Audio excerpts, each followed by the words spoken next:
Hi, good morning. എല്ലാവർക്കും നല്ലൊരു ദിവസം ആശംസിക്കുന്നു.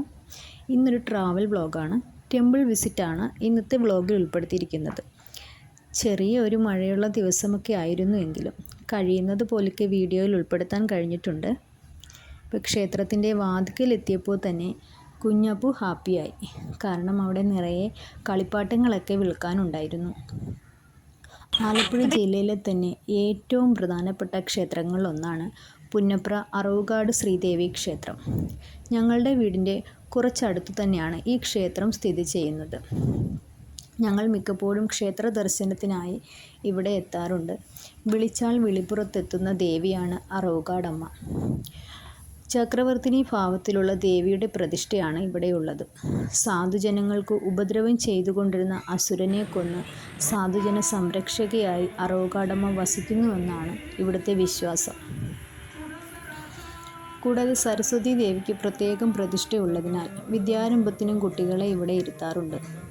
കുഞ്ഞാപ്പിയെ ആദ്യമായിട്ട് എഴുത്തിനിരുത്തിയതും ഈ ക്ഷേത്രത്തിൽ തന്നെ ആയിരുന്നു. അപ്പോൾ ഞങ്ങൾ വന്ന ദിവസം ഇവിടെ സപ്താഹയജ്ഞം നടക്കുന്നുണ്ടായിരുന്നു. കൂടാതെ രാമായണ മാസമായതിനാൽ രാമായണ പാരായണം കേൾക്കാനുമൊക്കെയായി ധാരാളം ആളുകൾ ക്ഷേത്രത്തിലേക്ക് വരുന്നുണ്ടായിരുന്നു. വളരെ പേര് കേട്ട ഒരു ഉത്സവമാണ് അറവുകാട് പൂരമഹോത്സവം എന്ന് പറയുന്നത്. മീനമാസത്തിലെ ഭരണി നാളിൽ കൊടിയേറി പൂരം നാളിൽ ആറാട്ടോടു കൂടി സമാപിക്കുന്നു. കൊടിയേറിയ കഴിഞ്ഞുള്ള 10 ദിവസങ്ങൾ ഞങ്ങൾക്കൊക്കെ ഇവിടെ ഉത്സവകാലമാണ്. അന്ന് നടത്തപ്പെടുന്ന തിരുപിടുത്ത വഴിപാട് ഏറെ പേരുകേട്ട ഒന്നാണ്. അന്യദേശത്തു നിന്നുപോലും ധാരാളം ആളുകൾ തിരുപിടുത്ത വഴിപാട് നടത്താനായി ക്ഷേത്രത്തിൽ എത്തിച്ചേരുന്നുണ്ട്. ക്ഷേത്ര ഐതിഹ്യത്തിൽ പറഞ്ഞിരിക്കുന്ന പോലെ ദേവി അസുരനെ കൊന്നു പള്ളിവാൾ കഴുകി എന്നറിയപ്പെടുന്ന ക്ഷേത്രക്കുളം ഇന്നും ഇവിടെ പവിത്രമായി സൂക്ഷിക്കുന്നു. അപ്പോൾ മഴയൊക്കെ ഇപ്പോൾ കുറഞ്ഞിട്ടുണ്ട്.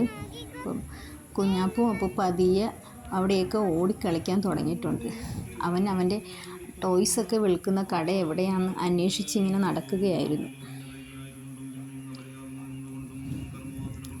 ക്ഷേത്രത്തിലേക്കുള്ള പ്രധാന വാതിലാണ് ഈ കാണുന്നത്. ആറാട്ടിന് 6 ആനകൾക്ക് ഒരുമിച്ച് നിൽക്കുവാനുള്ള ആനക്കൊട്ടിലുമാണ് ഈ കാണുന്നത്.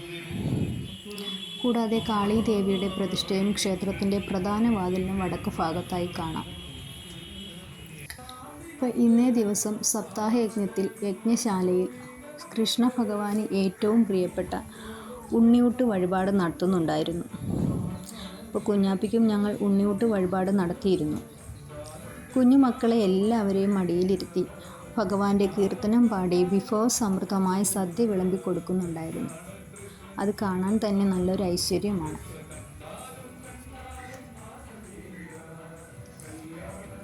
പാട്ടും മേളവും ഒക്കെ കേൾക്കുമ്പോൾ നമ്മൾ സത്യത്തിൽ ഗോകുലത്തിലെത്തിയ പോലെയാണ് നമുക്ക് ഫീൽ ചെയ്യാറുള്ളത്. അപ്പോൾ എല്ലാവർക്കും ഇന്നത്തെ വീഡിയോ ഇഷ്ടമായെന്ന് കരുതുന്നു. അപ്പോൾ ആദ്യമായിട്ടാണ് വീഡിയോ കാണുന്നവർ എല്ലാവരും ഒന്ന് ലൈക്ക് ചെയ്യുക, കമൻറ്റ് ചെയ്യുക, സബ്സ്ക്രൈബ് ചെയ്യുക. അപ്പോൾ വീണ്ടും പുതിയൊരു വീഡിയോയുമായിട്ട് കാണാം. Okay, bye.